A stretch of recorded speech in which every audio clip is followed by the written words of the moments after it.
जय श्री महाकाल, हर हर महादेव। भक्तों, एक बार फिर से आप सभी का स्वागत है हमारे धार्मिक परिवार में। आज हम लेकर आए हैं सहनशीलता की कथा। भक्तों, मनुष्य के धैर्य और क्षमा आत्मनियंत्रण की सबसे बड़ी परीक्षा को दर्शाती है। ऐसी अनेकों कथाएं हैं जो सहनशीलता का महत्व बताती हैं। यहाँ मैं आपको एक अत्यंत प्रसिद्ध और प्रेरणादायक कथा सुनाता हूँ। राजा हरिश्चंद्र सत्यवादी, न्यायप्रिय और अत्यंत सहनशील थे। वे सूर्य वंश के राजा थे और अपने सत्य और धर्म के पालन के लिए प्रसिद्ध थे। उनकी सहनशीलता की परीक्षा स्वयं महर्षि विश्वामित्र ने ली। प्रिय भक्तों, एक दिन की बात है कि एक दिन ऋषि विश्वामित्र ने हरिश्चंद्र की परीक्षा लेने का निश्चय किया। वे उनके पास आए और कहा, हे राजन, आपने वचन दिया था कि आप मुझे दान देंगे। अब मैं दान चाहता हूँ, पूरा राज्य।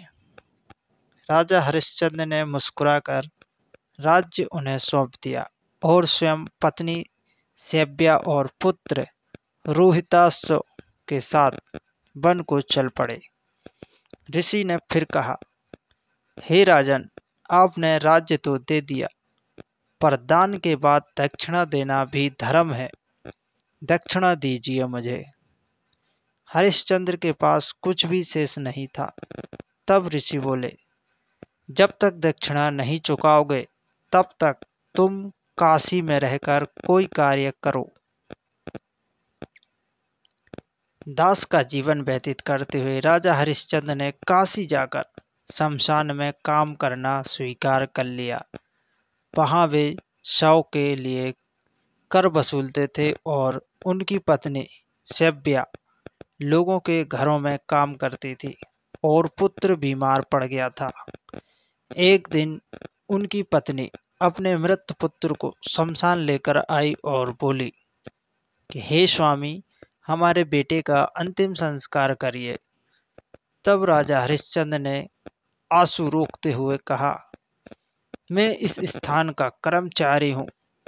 नियम के अनुसार बिना कर दिए अंतिम संस्कार नहीं कर सकता। पत्नी ने कहा, मेरे पास कुछ भी नहीं है। राजा बोले, तो अपनी साड़ी का आधा भाग दे दो ताकि नियम का पालन हो सके। शैब्या ने अपनी साड़ी फाड़ कर दी। राजा ने उसी के साथ अपने पुत्र का अंतिम संस्कार किया।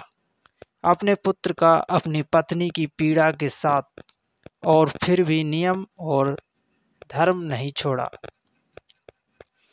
भक्तों, अंत में जब यह चरम सहनशीलता, सत्यनिष्ठा और धर्म का पालन देखा गया, तब देवताओं ने प्रकट होकर कहा, हे राजन हरिश्चंद्र, आपने धर्म की पराकाष्ठा दिखाई है।